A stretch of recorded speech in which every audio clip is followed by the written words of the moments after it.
Hello, I'm Kamal Santamaria. This is Counting the Cost on Al Jazeera, your weekly look at the world of business and economics. This week, the South China Sea.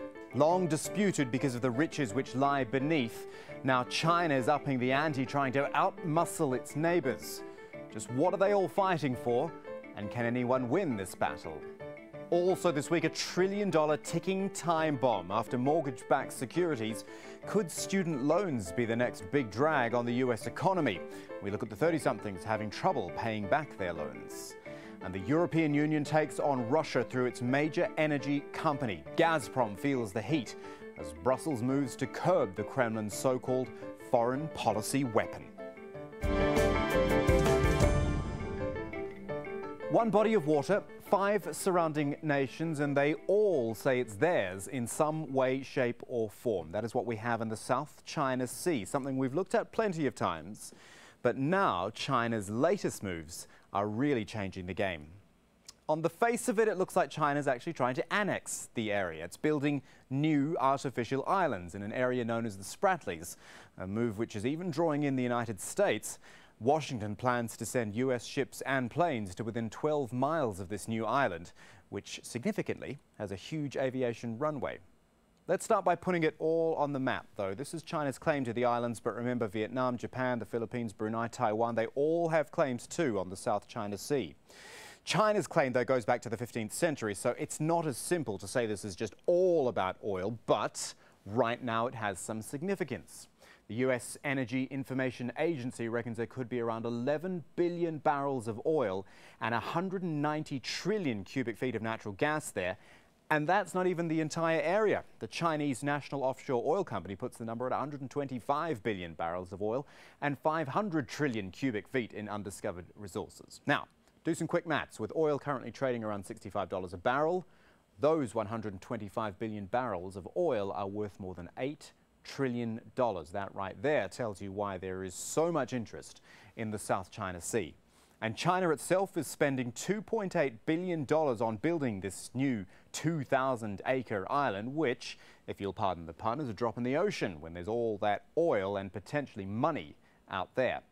We're going to give you a couple of views this week. One is from the Philippines. Our correspondent Jamila Alandogan was given rare access to one of these disputed islands, and you'll see her report in a moment. First, though, China. Adrian Brown looks at a very different perspective on the South China Sea issue from Beijing. Some of these contested islands are more than 1,000 kilometers from China's coastline. Tiny specks in the South China Sea in an area thought to be rich in oil and gas deposits. But the Philippines and 5 other countries also lay claim to parts of these waters. Recent satellite photographs demonstrate how the Chinese government has been enforcing its claim. An influential defense magazine that obtained these images said the reclamation work points towards construction of a runway.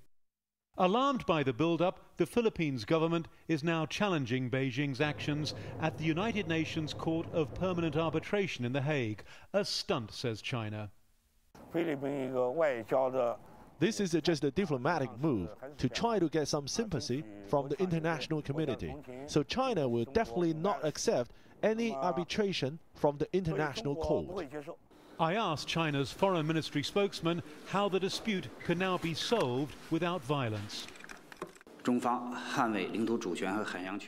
has a strong resolution to protect our sovereignty and the rights of the sea. If other countries take any unilateral or provocative actions, China would have to respond accordingly. China says its claim to 80% of the South China Sea is incontestable, backed up by ancient maritime documents saying these waters have always belonged to China. But in this dispute, Beijing is on its own. The dispute also includes Vietnam, now also taking legal action against Beijing. China's government says it's willing to hold talks with both governments, but not if they try to internationalize the row. Thitu, one of the largest islands in the South China Sea. The Philippine government controls it along with 8 other disputed islets in the Spratlys. In 1956, Tomas Cloma, a Filipino national, discovered Thitu.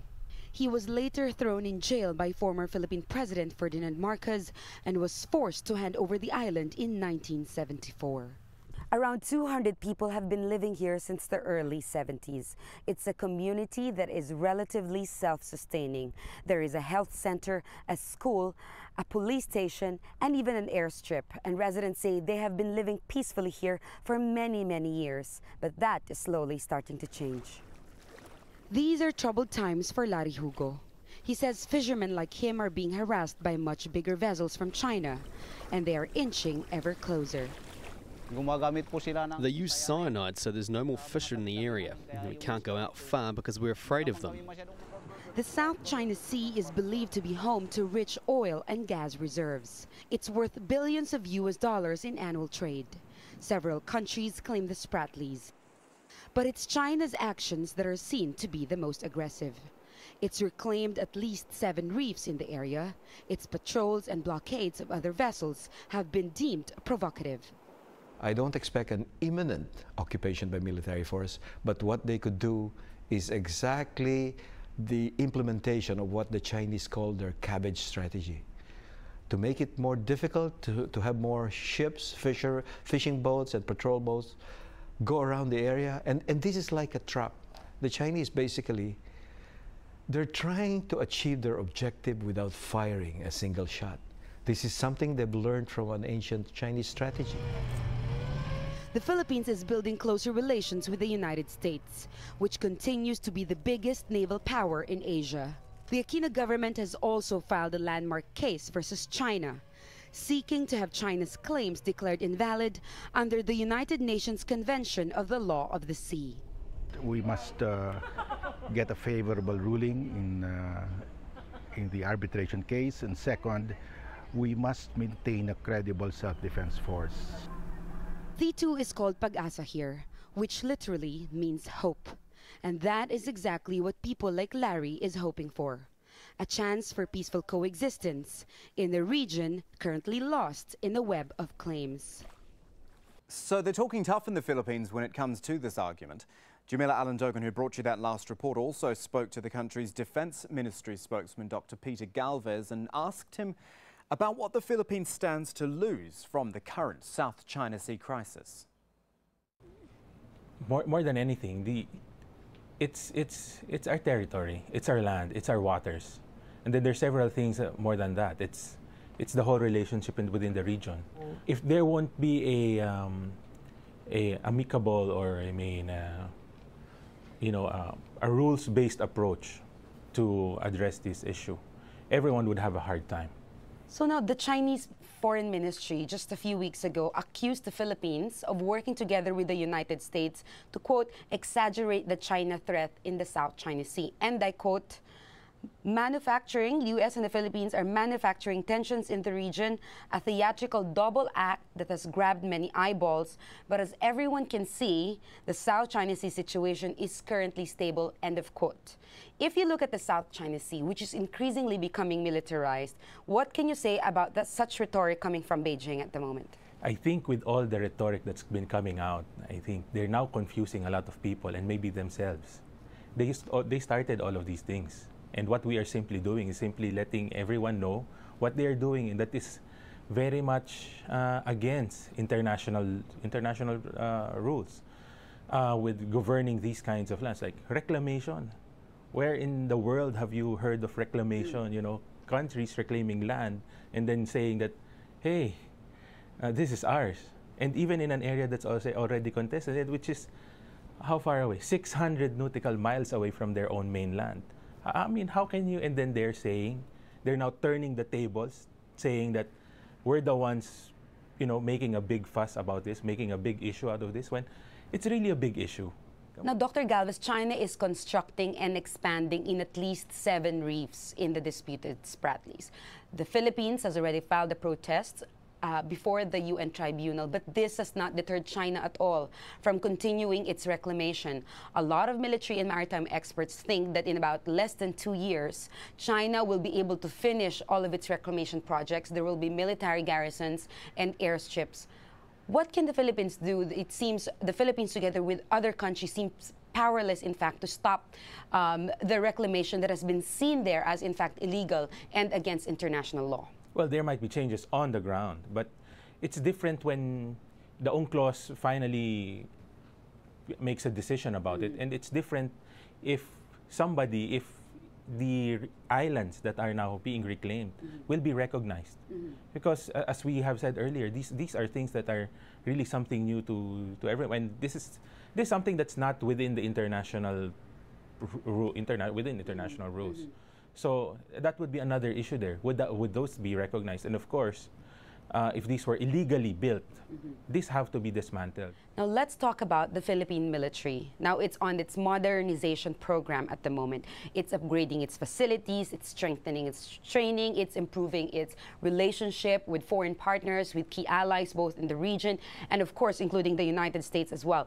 But if you look at the total budget that's being allotted by the national government for military upgrade, for the military in general, it's still around 1% of the total budget itself of the country. It is seen by many as sort of a David and Goliath scenario against China.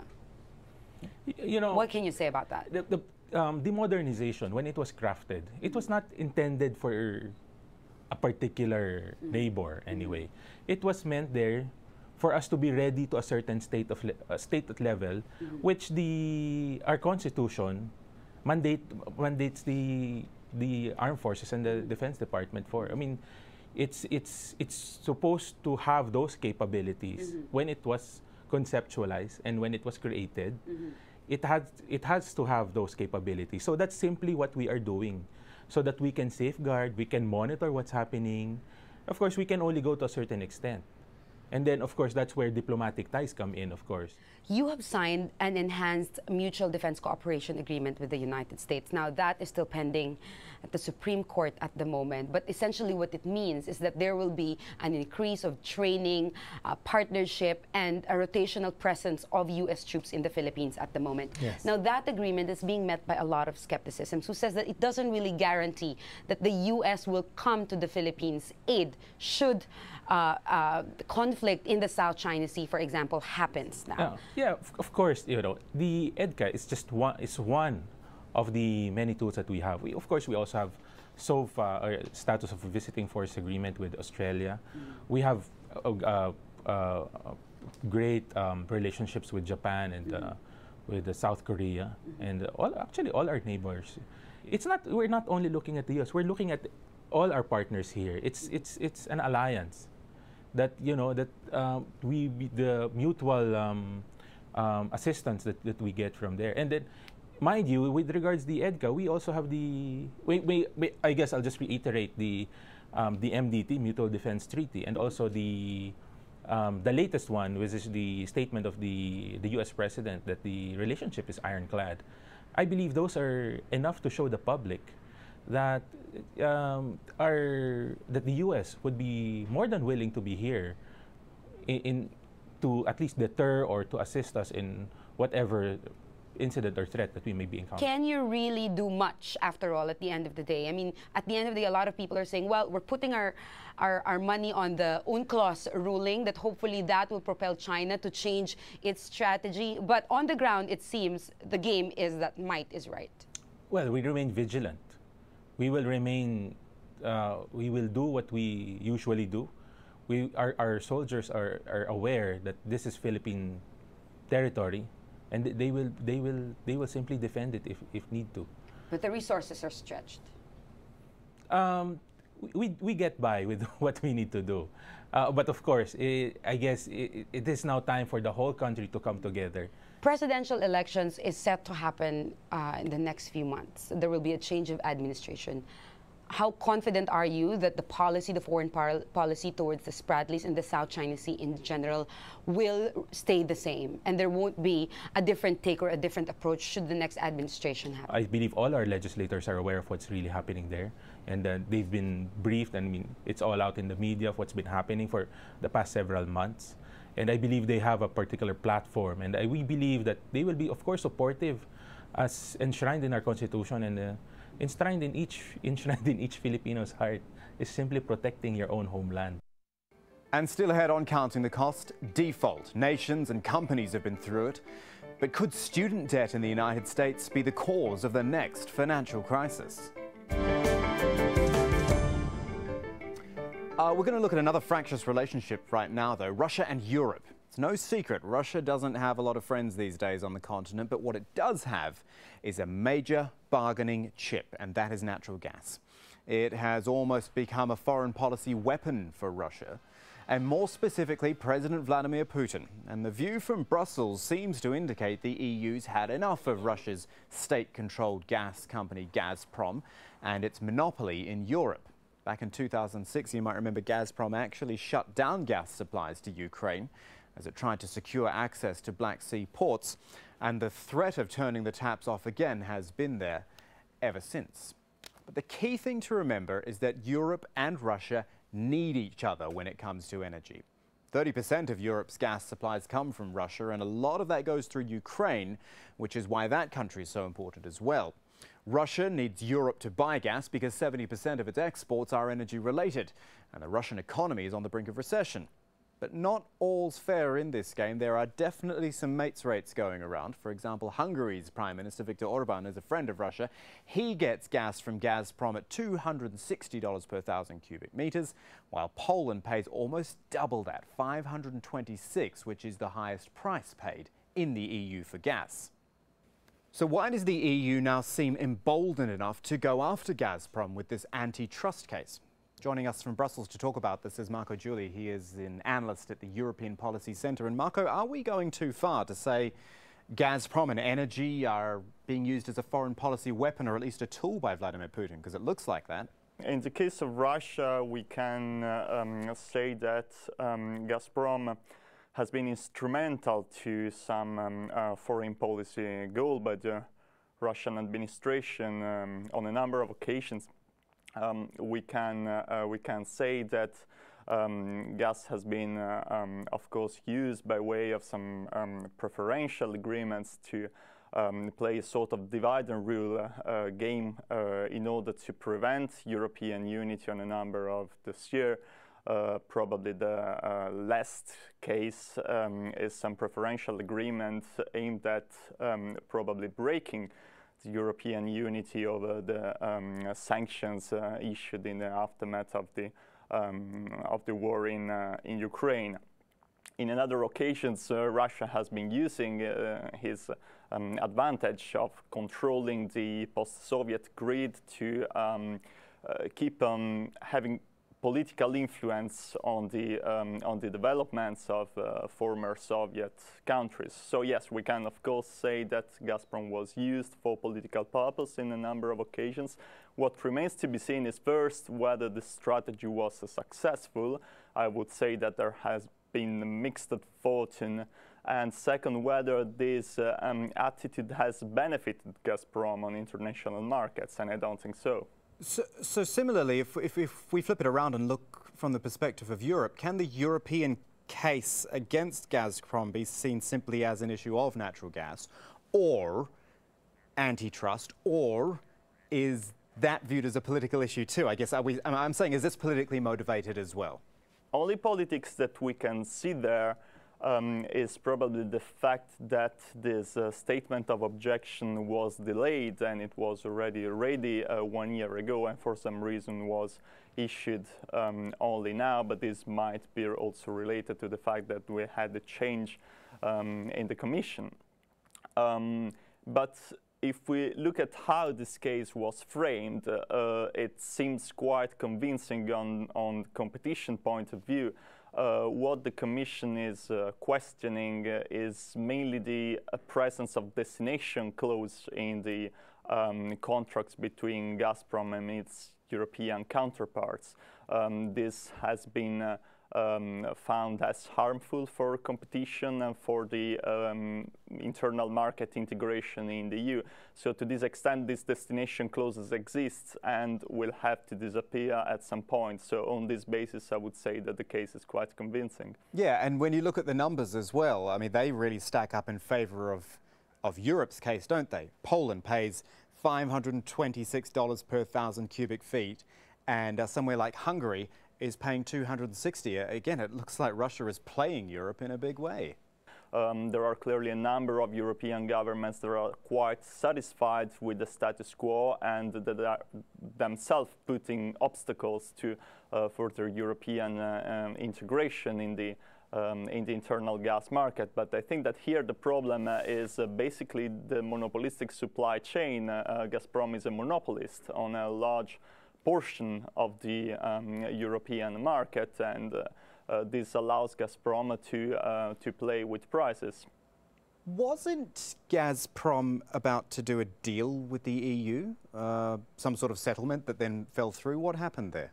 I think you are referring to the talks for settling the South Stream case. These were suspended or delayed by the EU as a result of the political tensions arising in Ukraine. And then, as we know, Gazprom walked away from South Stream, as it walked away from a number of other projects of expansion in the downstream European gas market, to some extent anticipating the results of the DG competition inquiry. I think this has contributed to change the Gazprom's behavior towards a more commercially sound behavior. Marco, Julia, pleasure talking to you this week on Counting the Cost. Thank you for your time. Thanks to you. Finally this week, student loans. These are a problem, a personal problem all over the world, but they're getting to the point of being much bigger than that. The U.S. Consumer Financial Protection Bureau says Americans owe $1 trillion in student loans, which makes you wonder about how much pressure that could one day put on the financial system. John Hendren looks at that from Chicago. Melissa Abad found a way to beat the student loan system. She did it by following a piece of simple, counterintuitive advice. More expensive schools have more money to give away. So, as a strong student from a low-income household, she qualified for grants at some of the most expensive private universities in the U.S. Northwestern University as an undergraduate and the University of Chicago for graduate school at a cost of nearly $50,000 a year. It's like I came back to Chicago. Now 32 years old, she still owes about $35,000 in student loans, but they are deferred while she's earning her PhD in sociology at the University of Illinois in Chicago. But hers is a rare story. For many students, big loans are the only way they can make it onto a campus like this, but once they leave, those loans can become crippling. And statistically, the older they are, the harder it is to pay those loans off. Increasingly, students are paying off those loans later, in their 30s, 40s, even 50s, and they're owing more. The U.S. Federal Reserve says while those in their 20s owe on average just under $20,000, those in their 30s owe just under $30,000.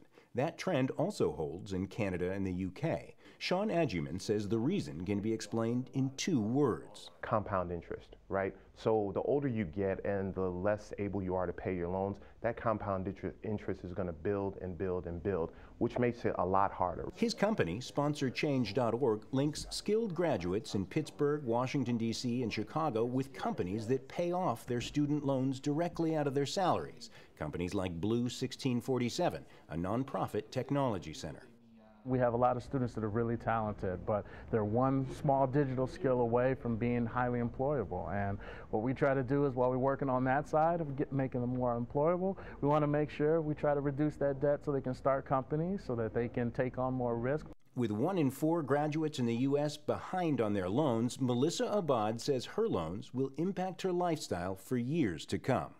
I think the combination of growing up in a low-income household, not placing value on material things, plus learning how to manage a very small budget for a long period of time, like, there's certain things I can continue to do without.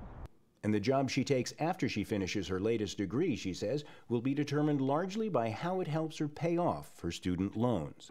And that is our show for this week, but there's more for you online at aljazeera.com/CTC. That'll take you straight to our page, which has individual reports, links and entire episodes for you to catch up on. You can also get in touch with us by tweeting either me at KamalAJE.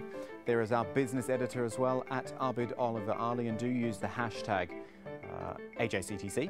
or drop us an email. countingthecost@aljazeera.net is the address. But that is it for this edition of Counting the Cost. I'm Kamal Santamaria from the whole team. Thanks for joining us. The news on Al Jazeera is next.